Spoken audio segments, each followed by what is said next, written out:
Hello, everybody. Happy Wednesday. Welcome to our webinar this month. It's on Classrooms That Matter, Making PBL a Reality. So if you are intrigued by project-based learning or you are well-versed in project-based learning, I hope this gives you some ideas either to get your foot start in the door to get started, or to give you some time-saving tips to really, take your projects to another level. So I will be very cognizant of our time. We've got 30 minutes today. But I want to give you enough that you can use in your classrooms right away. But if you have more questions or as we go along or afterwards, feel free to hit me up. There's my info there. On Twitter, you can hit me up there, or my email there, tara.tarango@vaei.org. So we'll start with a few of the frequently asked questions. The first question we always get is this recorded? And the answer is yes. So this is being recorded. So shortly after the webinar is over, sometime tomorrow, certainly by Friday, but most likely tomorrow, you'll get an email with a link to the recording, and you can feel free to watch that. You can play it back slower because I know I talk. You can share it. However you can best use the recording, go for it. Also, another question we get is, all the links that I talk about, the projects that I talk about, where can I find those? And the answer is in this handout. So I believe Robin, who you'll meet in a second, is putting that in the chat box now. So if you'd like to access that digitally now, go for it. All the links that I talk about, all the resources that I talk about are linked in that handout. And as I was mentioning, Robin is here. She's in the background, kind of making things go. You want to say hi, Robin? Hi, everybody. Thanks for being here today. So if you have trouble, questions, or sometimes you have questions, this is a fast-paced webinar and it's only one-sided. We don't have a whole lot of interaction. So I'm just going to go. But if you have a specific question, you can throw that in there. Robin will make sure I get it afterwards and can address it to you, send you an email with that. So she's there to help and does a great job with that. So all right, I want to also let you know we are sponsored by Blue Apple. So we're talking about project-based learning, how to make that a reality in your classroom. And I can't think of a better way to do it than with the Blue Apple projects. So they really give you all the project plan and supplies, all the different online resources that are available and curated, so you don't have to go find them all, real world connections, all the stuff that takes a lot of time, that's already done in there. So if you're looking for a little bit of time-saving help in getting project-based learning up and running, definitely check out the Blue Apple projects, and you can save 10% on them by using the code webinar. And that's also in your handout. All right, so just want to tell you a little bit about, why this is important to me or who I am. I work for the Van Andel Institute for Education, and we have the coolest job ever. Like, we get both sides of the thing. We get to work with students. We have after-school programs. We have summer camps. So we get to try these projects out, different kinds of strategies out with the students, and then we get to share them with teachers. So I love having both sides of that. Being able to kind of keep learning in the classroom and then share that learning with teachers. But the way I like to phrase it most often is I love to be that teacher fairy godmother. I mean, the job is really too hard to do the way you want it to do. You just don't have time. And so whether it's helping you find an extra resource or helping find, can I connect this content to this project idea? Or, whatever it is that you just kind of sometimes get stuck on in the classroom and could use just a little extra help. We love to do that, right? Me and my colleagues that's really where we love to kind of work in. So feel free to email me anytime if you have a question about how to kind of make that classroom a project-based learning, authentic learning experiences, making that happen. So I'll share with you, I'd like for you to think about, why this is something that you decided to spend 30 minutes of your valuable time with. And I'll share with you why it's something that I became passionate about. It really came down to these three ideas. I wanted to teach content that actually mattered, right? Just because I cared about my content. I remember once I was teaching Texas history, and I love Texas history, but my kids, they just couldn't find any relevance to it, right? So I wanted to find a way to make sure whatever I was teaching was actually relevant to them. How can I make Texas history, for example, be relevant to my students? And then I also wanted to teach skills that mattered. And thinking about that, whether you call it, I know we call them 21st century skills, which I feel like is kind of weird that we're like 22 years into the 21st century and still calling them that. But I think of it this way, skills that were important 100 years ago and are still important now, they're probably going to be important 100 years from now. So even though we don't know what kind of jobs, our students might be finding themselves applying for in the near or far future, we do know those skills like problem solving, creative thinking, critical thinking, perseverance, communication, collaboration, those things, those are going to be important. We just know that, right? No matter what they're going to end up doing. So I wanted to make sure that I'm making time to explicitly teach those skills in my classroom. teach skills that actually matter. And then lastly, and kind of selfishly, I'm not ashamed, is wanted to be that teacher that actually mattered, right? The teacher that the kids go home and they talk about in a good way, right? Not in a bad way. They have nice things to say about me. But more importantly, that I'm someone who made a difference in their life long term. That's why most teachers go into this profession. And so finding ways to teach content that matters, skills that matters, and to be that teacher that mattered is really what kind of drove me. And I found that project-based learning really hit on all three of those kind of notions that were really kind of gnawing at me. So in our time together here in our 30 minutes, we're going to talk about what project-based learning is and what it isn't, right? Sometimes it's better to differentiate by looking at what it isn't. I'll give you a few project examples. We'll look at them lesson by lesson. So if that's a project that sounds good to you, you'll have kind of an overview of each lesson and able to take it and implement it in your classroom, I hope. And then I'll also give you a very quick introduction to a framework to make your own project-based learning experiences.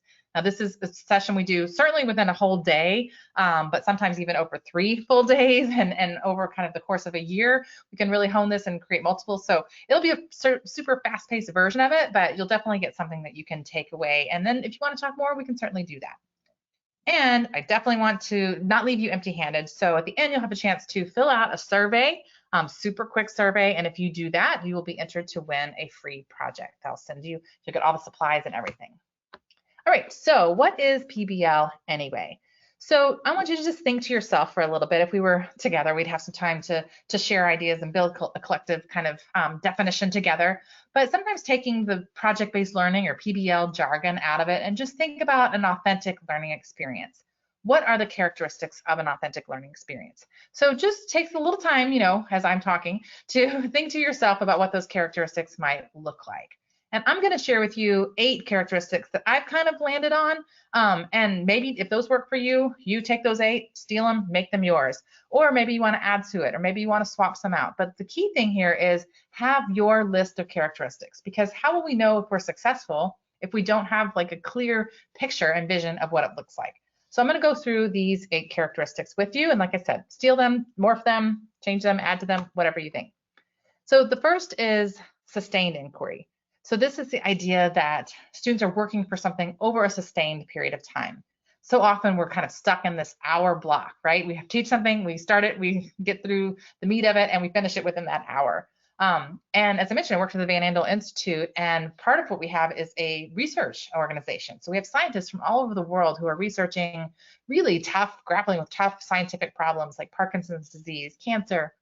And I think about what they're working on in their labs, and they're not, you know, problems that can be solved in an hour, certainly not even years, maybe even decades, sometimes even lifetimes, right? So obviously we don't have unlimited time in the classroom, but what are we doing to kind of get our students ready for that kind of academic perseverance, right? So we've got to find ways to build that perseverance and give them sustained inquiry. Another characteristic of authentic learning experience is an authentic audience. And I think of this very much related to engagement. If my students are presenting to me at the end of the class or at the end of the unit, let's say, there's a certain level of engagement. But let's be honest, like they really don't care if they look sort of foolish in front of me because they see me all the time. They know I love them, right? But the minute I bring in someone from outside of our class, the engagement goes up a little bit more. And they're a little, more worried about looking foolish in front of that person. And let's say you brought in someone who actually is authentic to the topic they're learning. If they're learning about nutrition, you bring in a nutritionist, or if they're learning, about whatever topic, you bring in either an industry expert or you bring in someone who is impacted by that topic. If you're studying hurricanes, someone who's lived through a hurricane, then all of a sudden you have a really authentic audience, and that engagement goes way up in proportion to how authentic the audience is, and they just are not willing to look foolish in front of those people. So they will be willing to kind of make sure it's perfect, which leads me to my third characteristic, which is iterative thinking. There's that opportunity for students to work on something, get some feedback, make it better. And this is so hard. This is definitely one that I have the hardest time with because we're all pressed for time, right? So we do it once, we feel like, okay, they've got it, learned it, move on. But we all know really just instinctively that more learning comes from reflecting on the experience and iterating on it than it does from the initial experience itself. So making that time, building in that time for the iterative thinking, so important. An element of student choice, I think, is a good characteristic for an authentic learning experience, right? They're driving the experience in some way. I mentioned engagement. The kids are actually engaged. They're having fun. They want to be doing this project. Actually, I was just doing this session. I'm here coming at you from the Holiday Inn in Traverse City actually today because I'm at a conference, and someone was telling me that they actually did a study at their school and noticed that attendance was higher on the days they were working on the project. So just kind of an anecdotal evidence of that engagement going up. The other one come up here is cross-curricular. So this is a nice one to think about, how do I make time for all of this? But also, how do you create these deeper learning experiences? So if you can have them, these projects really touch on multiple content areas, you can have a much deeper learning experience, and you can save yourself some time, which I'll talk about in a little bit. Real world application, the students are actually solving some sort of problem in their community, in the world, in their world outside of the school building. And lastly, collaboration. And I like to differentiate here. I'm not talking just about, like teamwork, right? But actually making meaning together. So I use the example. It's not like someone's holding a string and you hold it, I'll cut it, right? This is actually, I think about our scientists again, right? And these scientists, one of the scientists told me that there will never be a major scientific discovery by one person. The things that they are studying are so specific and they're so deep in one area that what I'm studying here is one piece of the puzzle, and I need what you're studying over there in order to make a full picture together about how we're going to cure this disease, let's say. So again, what are we doing in our classrooms to give our students that kind of practice with real collaboration, meaning making meaning together? So I spent a good amount of time on that, but I really want you to have that sense of what those authentic learning experiences look like. And like I said, have your own definition. If you're a teacher, work through that with your administrator. Let's get on the same page where we know these are the characteristics that we're looking for with an authentic learning experience. I'm not going to take a whole lot of time with this. I normally do this as an interactive project with folks, and I give them cards with 6 different scenarios, and we'll try to sort them as to whether they are a project-based learning unit or whether they are a project. Because when I work with teachers most often in this, the biggest thing they come out saying is, oh, I thought I was doing project-based learning, but I think it was actually doing a project. And not to say that projects are bad. There's a place for that, right? For team building, rapport building. There's just some great fun that can be had with projects. But let's know what it is we're trying to do. So I'm going to go through these super fast. If you want to do this like in a staff meeting with some of your colleagues, the link to these scenarios is in that handout. But if you look at something like, after learning about nutrition, the students design and create chef hats. I think that's a good example of what I would call a project, right? Thinking about those characteristics that we just went through, not a ton of that, maybe some engagement, but not a ton of those other things. Versus students learn about nutrition, create healthy recipes, and hold a family feast day with their community. Kind of in contrast, I'd put that over here as project-based learning. I'll give you a couple more examples. How about this one? Students investigate what it takes to preserve Earth and what it takes to live on Mars. They choose which cause they want to support and create a commercial to solicit donations for their selected cause. So I would put this over here in project-based learning. It's got a lot of real-world problem solving. They're actually creating money, and it's not about how much money they raise, not creating money, raising money to donate to one of these causes. And it could be $5, but they feel like they have saved the world if they're able to donate to an actual organization that looks, that is legit. And I like to contrast with this one because this is something I think a lot of teachers do, and there's no like shame in doing this. It's an awesome thing to do. But students learn about all the planets and create a travel poster advertising the planet of their choice.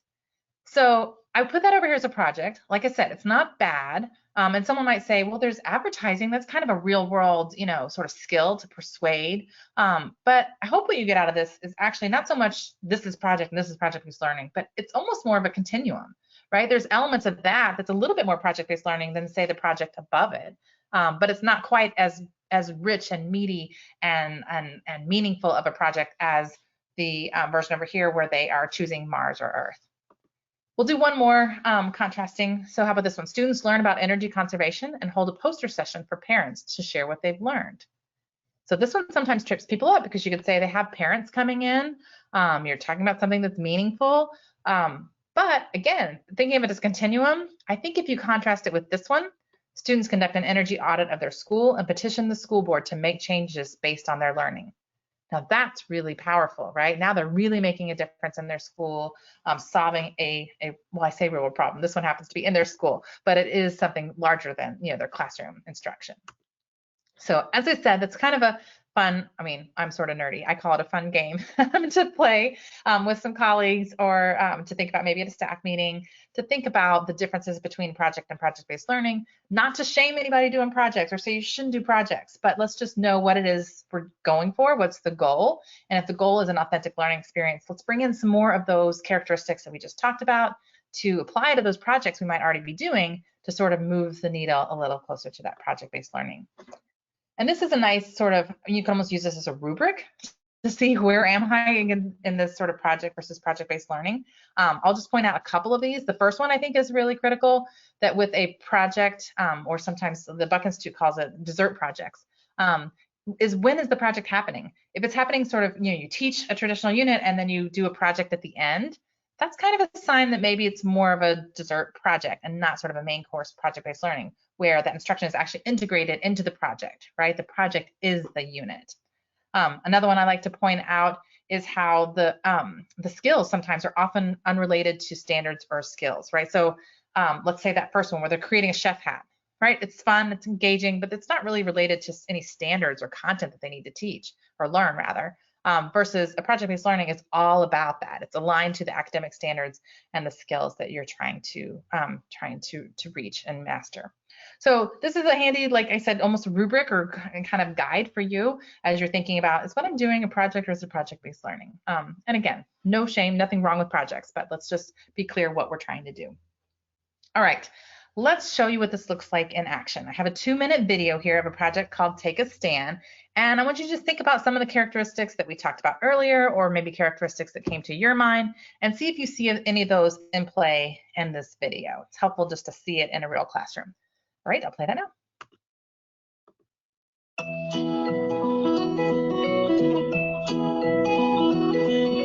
So in Take a Stand, my kids were able to pick a topic, learn how to debate respectfully with each other, and then they were able to build a podcast and share that issue with other parents and people around the world. You have to get along with people that disagree with you to see if they have a better point. If you're debating, you do it politely. When you're debating, you don't fight like you gotta just like be quiet. My kids were able to collaborate on the whole project. Sometimes she would be like, no, this is better, and I'd be like, why do you think that? And then we would kind of have like a mini debate.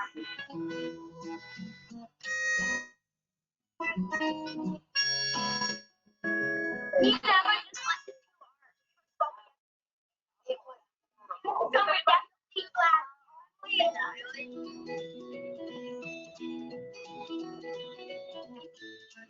We think we should spray for triple E because 4 people have died and 10 people have been confirmed in Michigan to have the disease. Past couple weeks, they've been super pumped about science and they've been really excited to continue our project. We had a lot of fun just making the podcast and debating, doing the research. We just had a lot of fun. My kids were really engaged because they knew they were going to share their podcast with their parents, the community, and the world.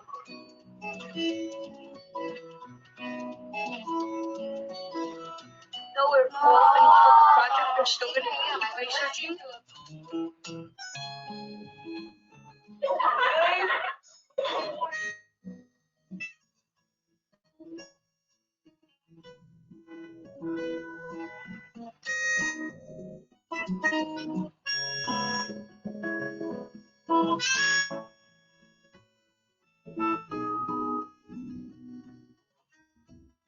All right, hopefully you saw a few things in that video.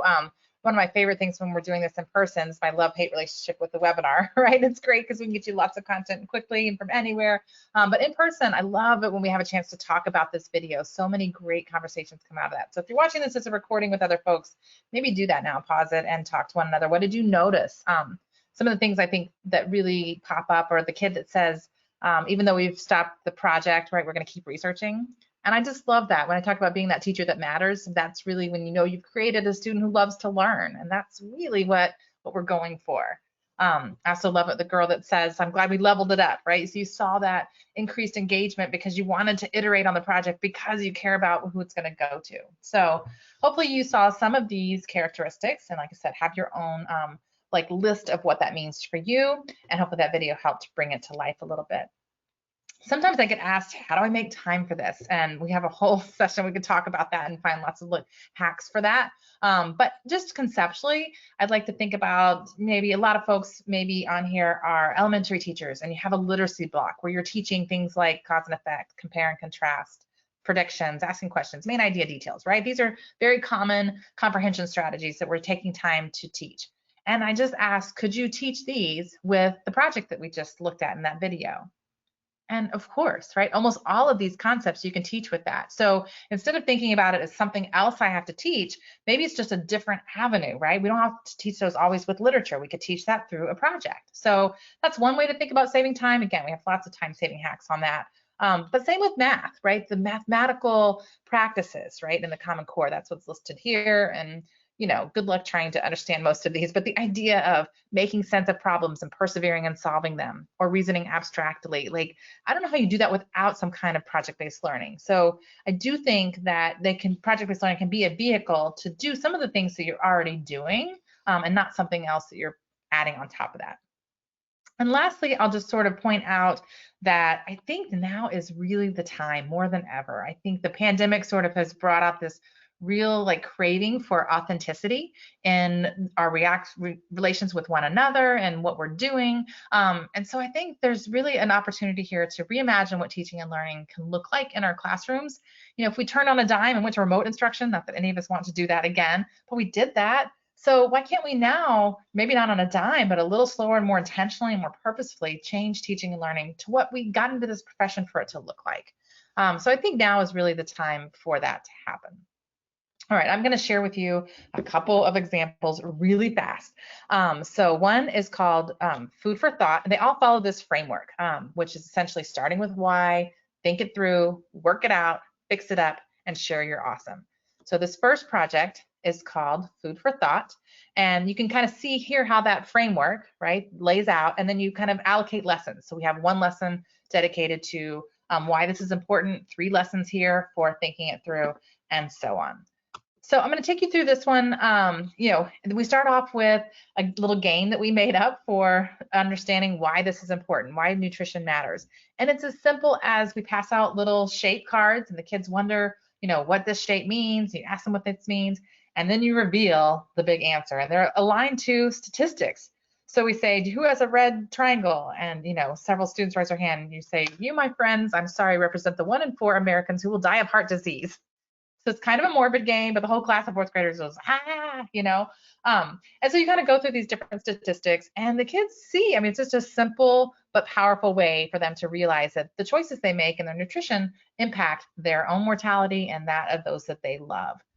Then they go on, I'm going to kind of speed through these. All the these lessons are available as a project overview for free. You can look at that on our website. They're also linked there in the handout.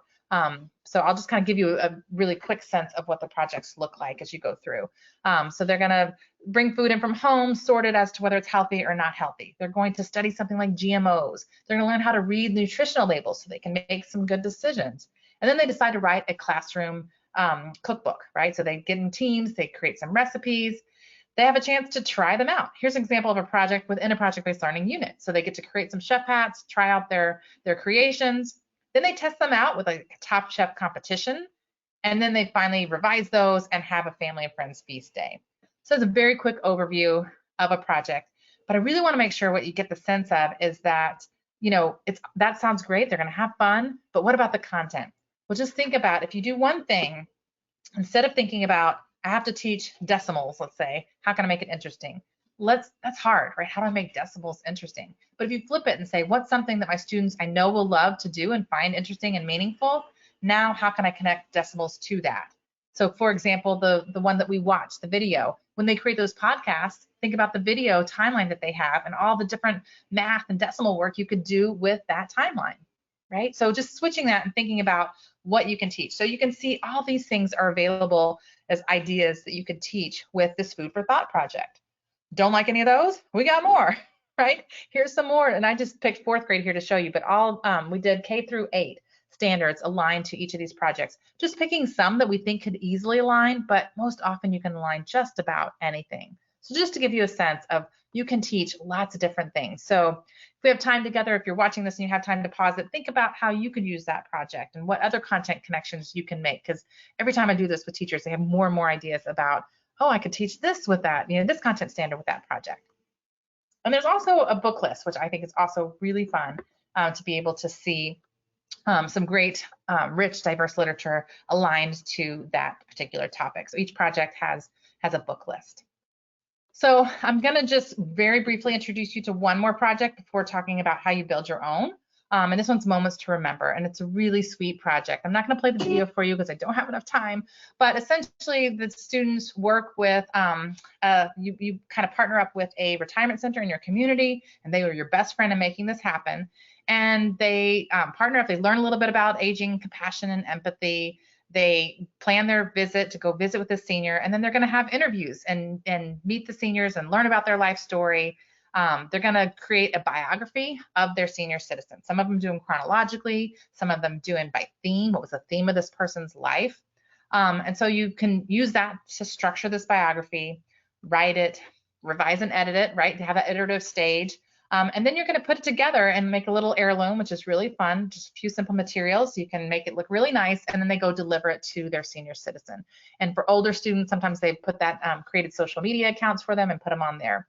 Really sweet, really meaningful, really impactful for both the students and for the senior citizens. And again, just think about all the stuff you can teach.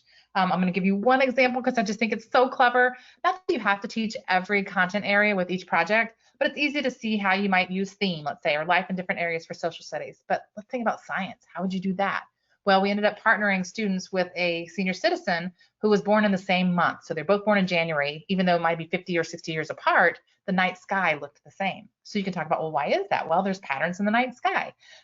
So this is just, like I said, a different way to think about how you can connect lots of content, because that's how you save time. The more content standards you can connect, you don't have to stop and start, do all those transitions. You're doing one big project and looping in lots of different content.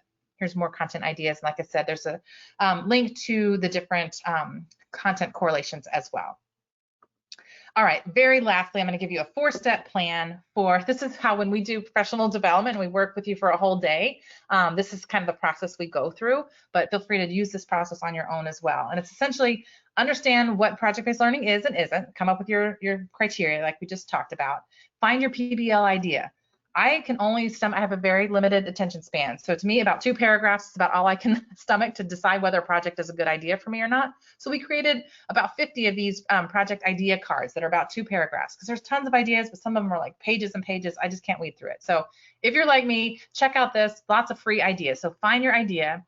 Then you answer these 3 questions. How will this idea engage my students emotionally? What will the students do? Big picture. They're gonna make a podcast, gonna make a recipe book, they're gonna make a biography. And what will they learn? Big picture again, right? How my nutritional choices affect my mortality. Don't think about content just yet, right? This is just big picture. So how are we going to engage them emotionally, cognitively, and actively? Then there's this storyboard, which is a great framework for kind of getting a project on paper in a simple and easy way. So you put those 3 questions out there, then you start to think about what real world connections can I bring in? What experts could I bring into the classroom? Where could I submit my students' work where they have an authentic audience? And then you start thinking about what content standards and skills you can connect. Here's where you start thinking about, these are the standards that I need to teach. How can I connect them in here? And what kind of collaboration options? Maybe I'm going to swap recipe books with a class down the hall, maybe another class in my district, maybe another class in another state. We'll often partner teachers with another classroom doing the same project in another state. And then you do the part that you're more familiar with, right? Creating some lesson plans to bring that project to life. So again, you follow that structure, think about what lesson plans you need to kind of create to go through each of those steps. So if you want some help kind of bringing that to life, I do recommend checking out those Blue Apple projects because they have all that in there. So you can see an example. You don't have to take time to find those real world connections. There's emails right in there. So all you have to do is email them, say, hey, I hear you're, someone who's interested in talking to classrooms. Are you free on this date to do so virtually, whatever. So lots of that's built in there for you. There are 10 projects that you can check out there. Again, blueappleteacher.org. You can explore those. There's a project overview for each of them that's available. And I'll last leave you with this idea. PBL is more of a crock pot process than a microwave one, right? Don't feel like if this is new to you, it's something that you're just going to go dive into the deep end. Take it slow. Add a few more of those characteristics of authentic learning experiences to something you're already doing. Just add a little more authentic audience. Maybe add a little bit more student-driven piece of it. Just maybe just one little thing at a time to really bring that project along on that continuum.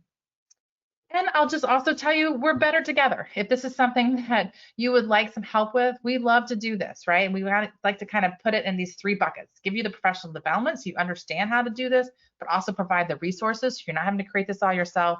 And then some of my favorite things, again, being that teacher fairy godmother, is to provide that ongoing support. You need a resource, we got it for you tomorrow, right? To being that person that can help you bring this to life in your classroom. So if that sounds good to you, please share this with your administrator. Let us know if this is something you'd like for us to bring to your school. Otherwise, feel free to take these tips and implement them in your own classroom as you see fit. And I hope you'll join us next week for next month for our webinar on science to teach social emotional learning. Really excited about that. Dawn does a great job bringing those 2 skills together, which you may not think of really for your time. If you have questions up there, so again, I thank you for your questions. You can hit me. There's Twitter, there is my email, and then there's also a website where you can explore all of these projects as well. And as I'm like a winner that's going to shut down, and it'll ask you once you exit the webinar, a survey will pop up automatically. If you'll just fill that out for us, it's super fast, gives us some feedback, and you'll be entered to win that project. Okay. So I hope this is helpful. Give me some feedback. Let me know what works for you, what other questions you have, and don't be a stranger. We'd love to help you make this reality in your classroom. Thanks for joining me this Wednesday, and enjoy the rest of your week. See you later.